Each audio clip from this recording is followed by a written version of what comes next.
Welcome everyone to WarThunder Histories episode 17, and today we're looking at the M1128 mobile gun system, along with the rest of the Stryker family. As always, we'll look at its design and development, service history, and of course how it performs in-game. I hope you enjoy. Following the end of the Cold War, many experts believe that the current suite of armoured fighting vehicles in the United States arsenal, although well suited for large-scale combat against vast numbers of Soviet-era tanks, they were not considered capable in lower-intensity missions. This led to the creation of the Armoured Combat Vehicle Technology Program, or ACVT program for short.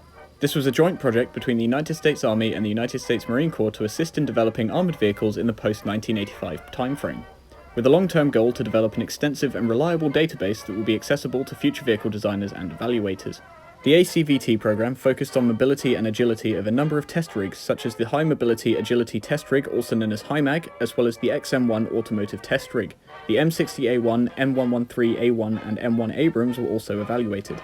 During the extensive test program, it was found that light vehicles, such as HIMAG, had a very similar performance to the M1 Abrams MBT, especially on softer terrain, whereas the M60A1 and M113A1 were consistently worse off. It was however noted that the HIMAG, although extremely mobile and agile, did not provide much tactical advantage over the M1. It was also found that low weight and high horsepower were not huge factors, but vehicle performance was more relevant to the specific vehicle, mission at hand, and terrain when all three were combined. The HIMAG specifically also showed that although it had an improved hit avoidance capability, it was severely limited with its fire-on-the-move capability when maneuvering violently. The overall conclusion determined that with careful attention, a vehicle could be developed to be lighter than the M1 with similar or better mobility and agility across any terrain. It also found that increases in performance beyond that of the M1 MBT levels achieved with powertrain components that would be available in the near future are relatively small and not tactically significant. Increased installed horsepower up to at least 29 horsepower per ton at the sprocket will pay off in increased mobility and agility performance even in weak soil, provided that other design features are kept in balance. Such increases in performance can be achieved in properly designed vehicles ranging from 16 to 58 tons. Properly trained military drivers would be able to achieve 90% of the mobility available in high-performance tracked vehicles. And finally, the fast and agile maneuvering vehicles provided a better hit avoidance and dash-to-cover capability, but significantly reduced its fire-on-the-move capability when maneuvering violently, with only a marginal payoff to survivability. Although the ACVT program focused on tracked vehicles, its findings were applied to the development of the Stryker, which is what we will lead on to next. In October 1999, General Eric Shinseki, then the US Army Chief of Staff, outlined a transformation plan dubbed Operation Force, which would adapt a flexible doctrine to allow the US Army to adapt to post-Cold War conditions while also being able to deploy quickly. Initially, the plan called for the introduction of an interim armoured vehicle known as IAV to fill the gap left by the retirement of the M551 Sheridan in 1997 until the Future Combat Systems manned ground vehicles began, but due to delays and issues, nothing was produced before its cancellation. In the late 1990s to early 2000s, the US Army's main infantry fighting vehicle was the M2 or M3 Bradley. Although it was heavily armed and relatively well protected, it was far too big and heavy to be airdroppable. The US Army also operated the Humvee, which could be armed with anti-tank guided missiles or automatic grenade launchers, but it was far too lightly armoured to survive against large caliber guns and RPGs. So as a result, the IAV had to fill the gap in between, being armed to combat some larger targets but be protected enough to survive against weapon systems seen on the modern battlefield. The vehicle also had to remain small enough and light enough to be airdroppable. The IAV was also intended to be somewhat modular to make maintenance easier, along with giving a platform for more space for upgrades. Based on the LAV-25's design that had entered service with the US Marine Corps in the early 1980s, the IAV, which was also designed by General Dynamics Land Systems, adopted the same 8x8 wheeled chassis. But unlike the LAV-25, the IAV was not intended to be amphibious. The IAV was heavily based on the Canadian LAV-3, which had also been produced by General Dynamics and is considered part of the Light Armoured Vehicle or LAV family. The US Army received their first IAVs in 2002, as well as February 27, 2002, the vehicle was formally named Stryker. As I mentioned before, the Stryker was an 8x8 wheeled vehicle designated the M1128 ICV.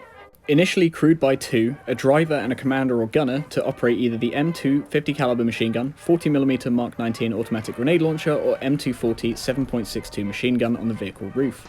The M1128 could also carry up to 9 infantry. The vehicle initially only had protection up to 14.5mm rounds, which was deemed adequate since it was never intended to be in frontline combat. The vehicle could reach a maximum road speed of just over 60 miles per hour due to its 350 horsepower Caterpillar C7 engine. The vehicle had a power-to-weight ratio of just over 19 horsepower per ton. The Stryker's first deployment came with 3rd Brigade 2nd Infantry Division from Fort Lewis to Iraq in October of 2003, with its first combat coming in November of the same year.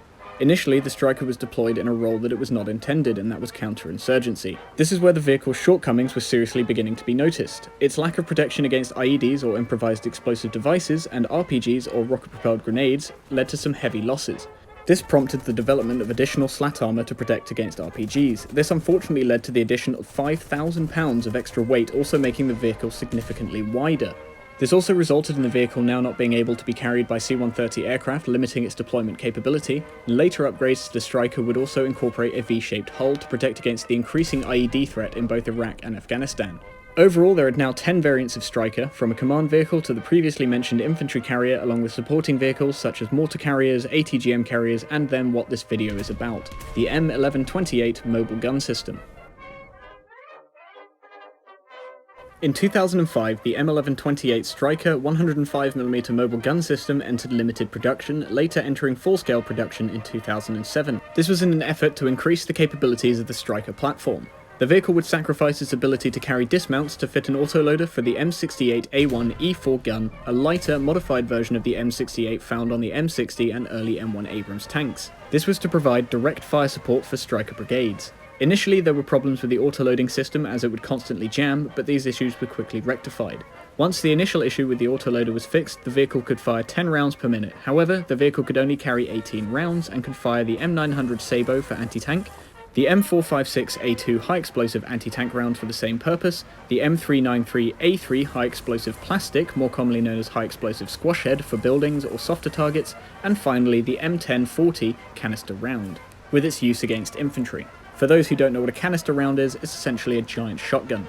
Like the other Stryker variants, some of the MGS's shortcomings were soon noticeable. Due to the huge muzzle energy, the vehicle could rock violently when the gun is fired, and it was also dangerous for infantry to be near the vehicle when firing for the same reasons. Although equipped with a gun stabilizer, it was difficult to fire on the move when moving at speed.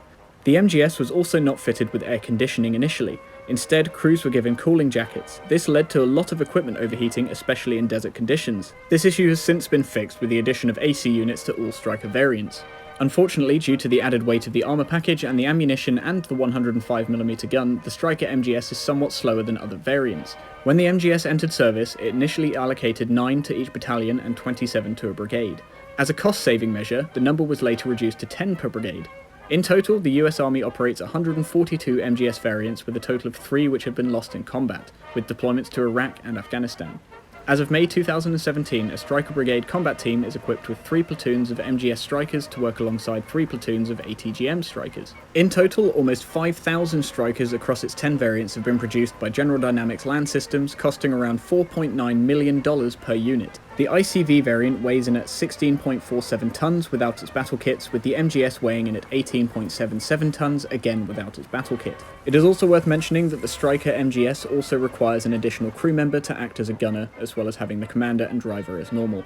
The Stryker remains in service with the United States Army and is expected to do so for the years to come, with continuous upgrades proposed. Interestingly, the MGS was also a proposed replacement for the Canadians' Leopard 1 MBT, but was dismissed in favour of surplus Leopard 2s. The M1128 mobile gun system is a Rank 7 battle rating 9.0 US tank destroyer, with a crew of 3, a driver, gunner, and commander.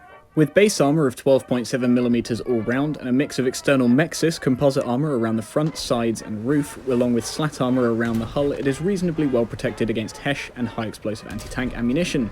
However, it's not able to stop any kind of kinetic energy ammunition, which is what your enemy will primarily be using.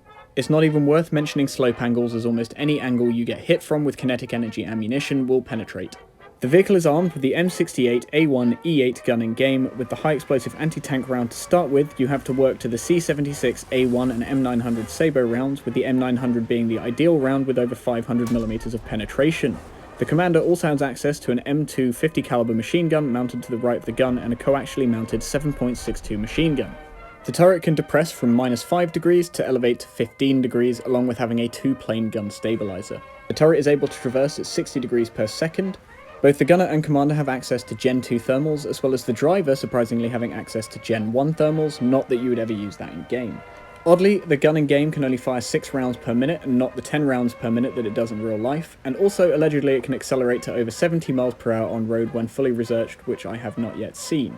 To play this vehicle, I highly recommend not driving straight into combat and actually using the vehicle like a traditional tank destroyer behind the main part of your team, especially since the vehicle has access to thermals. This gives you an easier time to identify enemy targets. Another good tactic is to use the good top speed of the vehicle to quickly flank the enemy and hit them from the sides and rear, but do be aware of your environment as the vehicle doesn't do too well on soft terrain. Also be aware that the vehicle has no armour and is a whopping 9.5 feet tall. Additionally, be aware that the vehicle suffers heavily from the very inconsistent hull brake mechanics, so be aware of that. Considering you're such a large target, it does come at risk. I recommend using the MGS in mostly a defensive or flanking role simply due to its lack of ammunition with only 18 rounds and its lack of armour where it will die very quickly. Overall, I've enjoyed using the MGS because of its mobility and its very capable gun, but its in-game shortcomings can get frustrating, especially with the 10-second reload. It's not easy to play, but it's not at all the worst vehicle in game. As always, I recommend learning the maps so you can find the best flanking route early in game, and I also recommend learning the enemy's weak spots so that you can maximise your one-hit kill effectiveness. As I mentioned, the one frustrating thing is the 10-second reload, which is the primary reason that I get killed when I'm playing the Stryker. Anyways guys, thank you so much for watching. As always, if you've enjoyed today's video, consider leaving me a like, and if you're new here, please consider subscribing. If there's a vehicle or battle you'd like to see on the series, then let me know in the comments section below. I would like to thank Big Q60 and Golden X987 for helping me gather this footage, and of course always, thank you all for watching, and I will see you in the next one.